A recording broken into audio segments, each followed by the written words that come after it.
이어서 바른 시각으로 보는 바른경제 한남대 글로벌 IT경영학과 강신철 교수와 함께하겠습니다. 전화로 만나겠습니다. 교수님 안녕하십니까? 예, 안녕하세요. 예.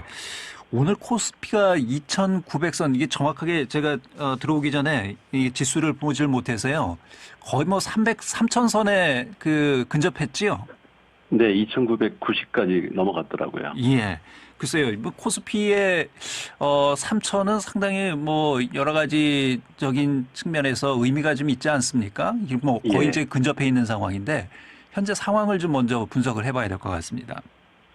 이게 코스피라는 게 대한민국에 상장된 모든 회사들의 특정 시점의 주식 가격 총액이 기준 시점의 총액에 비교해서 얼마나 변동했는지 이제 퍼센트 포인트로 나타내는 지표인데요. 예, 코스피가 1980년 1월 4일 주식 총액이 이제 14조 5천억 원이었어요. 그걸 이제 100으로 놓고 계산을 하는데 코스피가 1989년 3월 말에 처음으로 1000포인트를 넘었고요. 그리고 18년 만에 2007년이죠. 7월에 2000포인트를 넘어가서 예, 그때가 이제 노무현 대통령이 집권하던 시절이었는데요. 이후에 이제 2000선에서 오르내리다가 문재인 대통령 집권 초기인 2017년 10월 30일에 처음으로 2500선을 넘어갔습니다. 그 후 약 2년 6개월 동안 2200, 2300 여기서 왔다 갔다 하다가 예, 작년 초 이제 코로나 사태를 맞으면서 3월 19일 1457까지 이제 곤두박질을 쳤다가 꾸준히 이제 상승을 해서 12월에는 계속 최고치를 이제 경신을 하면서 연말에 2,800까지 이제 올라갔고 오늘 이제 2,990을 넘어간 거죠. 2,990.57이군요. 오늘 정확하게 네. 코스피 지수가 지금 확인해 예. 봤더니요. 예. 글쎄요. 그러면 이렇게 코스피가 많이 올랐으면 저 주식 투자한 사람들 돈 많이 벌었을까요? 예. 그 이제 대표적으로 우리나라 상장 대표 기업들 한 200개 기업들의 이제 주가 지수를 가지고 연동해서 펀드가 하나 있는데 코덱스 예. 200이라고 이게 작년 1월 2일에 이제 28,881원에 시작해서 12월 말일에 39,500원까지 올라가서 그 수익률이 이제 36.77%까지 나왔거든요. 예. 이 수익률은 이제 그 은행금리 따져보면 1.5%밖에 안 되는데 1년 정기예금이 그거에 한 24배 되는 수준인 거죠. 그 주식 편입 비율이 높은 국내 주식 펀드의 작년 평균 수익률도 28% 가까이 됐고요. 예. 2020년 증시는 3월 중순에 코로나19 여파로 코스피가 이제 1,450일까지 내려갔다가 이례적 수준의 이제 유동성과 그 재정 정책 투입으로 그 완전히 V 반등을 한 거죠. V자로. 예. 상대적으로 초기에 코로나19를 통제한 한국이 글로벌 주요 20개국 가운데서는 이 주가 상승세가 가장 높은 나라로 이제 기록을 한 겁니다. 예. 주가가 다 상승했다고 해서 모든 종목이 다 오른 건 아니잖아요. 그렇죠. 이제 뭐 주가 상승을 주도한 게 다름 아닌 이제 바이오 관련주인데요. 코로나19 확산으로 인해서 이에 대한 그 치료제나 백신 개발이 이제 경쟁적으로 이루어지면서 의약품 업종은 연초 대비 91.14%나 상승을 했고요. 예. 그 다음에 이제 친환경 전기차, 수소차 개발이 본격화되면서 수요가 몰린 그 배터리 관련 그 업종인 화학 업종이 연초 대비 41.64% 상승했고요. 그 밖에 이제 전기나 전자, 특히 삼성전자, 뭐 LG전자, SK하이닉스 등 이런 전자업종들 역시 이제 47.41%포인트 상승하면서 주식시장을 주도했죠. 예. 그리고 이제 관광이나 이제 건설, 그리고 철강 이런 쪽들은 이제 하락을 했고요. 예. 주식시장도 양극화가 뭐 뚜렷하게 지금 나타났다 이렇게 봐야 되겠죠. 예, 오른 예. 종목은 많이 오르고 또 내려간 종목들은 또 많이 내려가고요. 네. 예. 근데 주로 이제 주식시장 하면 기관과 외국인 등의 자금력이 풍부한 세력들이 주도를 하지 않습니까? 근데 네. 올해는 지난해죠. 지난해는 좀 양상이 달랐던 것 같거든요. 그렇죠. 주로 그 기관 투자가들, 외국인 투자가들은 파는 추세였죠. 예. 그래서 세계 증권 전문가들도 한국 주식시장에서 이제 불가사한 일이 벌어졌다 할 정도로 동학개미들의 반란이 참 특이한 현상이었는데요. 예. 잘 아시다시피 그 기관 투자가와 외국 투자가 대부분이 작년 전반부에 한국 주식을 부정적으로 이제 판단을 하고 계속 팔았어요. 그러다가 이제 환율 변동이 있으면서 약간 사들이는 척 하다가 연말에 또 이제 팔았거든요. 그리고 이제 세권 쪽으로 옮겨갔죠. 근데 예. 증권 분석 전문가들의 예상을 뒤엎고 이제 동학개미들이 1년 내내 적극적으로 이제 주식을 매입하면서 작년 한 해 동안 개인 투자자들이 무려 47조 9천억 원을 순매수했고요.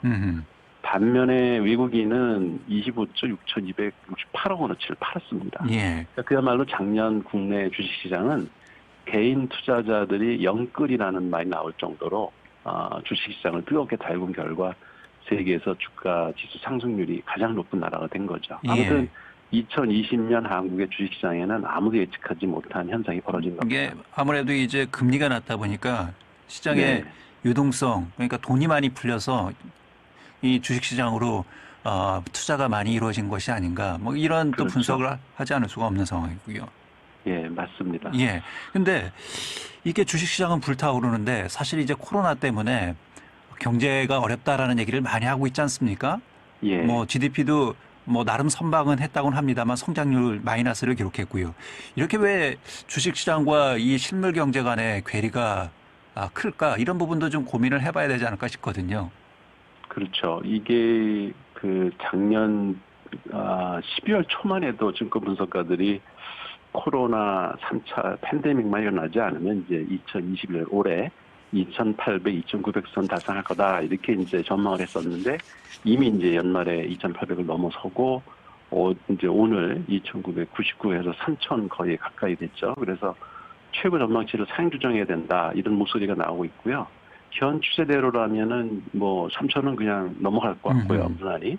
그리고 몇몇 증권사들이 3,300까지 올라갈 거다 이렇게 내다보는 것도 있습니다. 예. 문재인 대통령이 연말에 그 코스피 3,000 발언을 한 게 좀 심리적으로 부추긴 면도 있고요.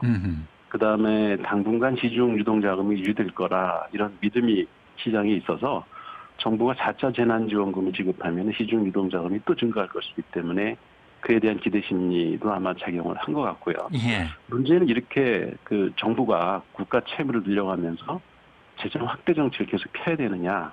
또 그렇게 되면 이제 물가 상승이 문제가 될 수도 있고요. 그렇죠.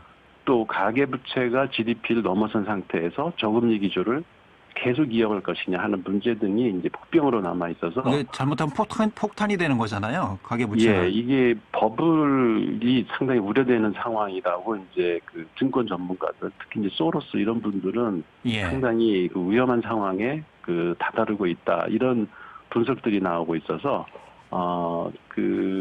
지금 막자 탔다가 낭패 보는 상투 그런, 잡는 가능성도 사실은 상당히 있는 상태입니다. 예.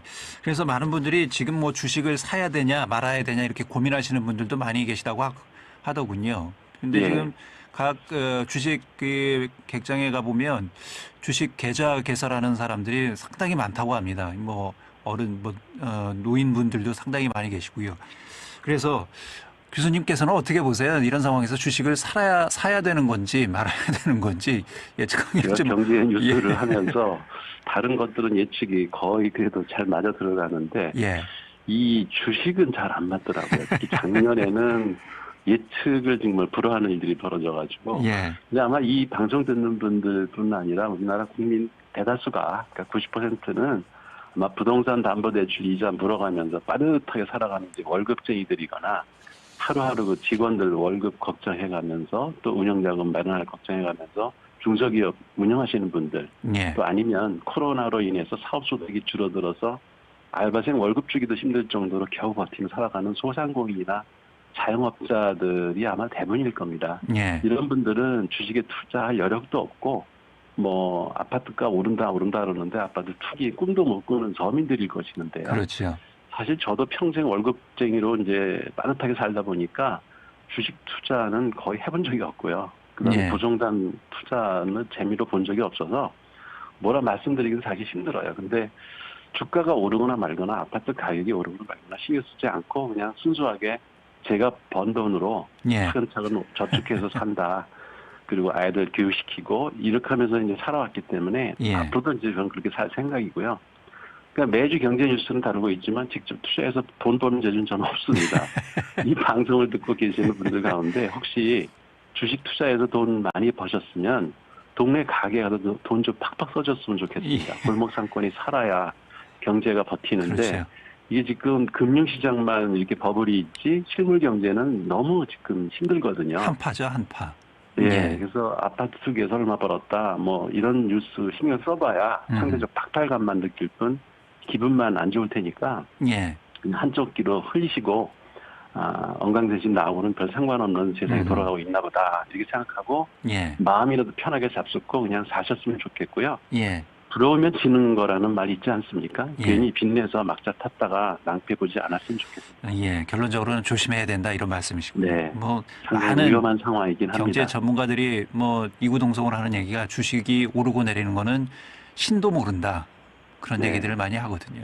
예. 제일 위험한 게 이제 부채를 얻어서 주식 투자하는 거는 정말 해서는 안 예. 되는 일입니다. 예.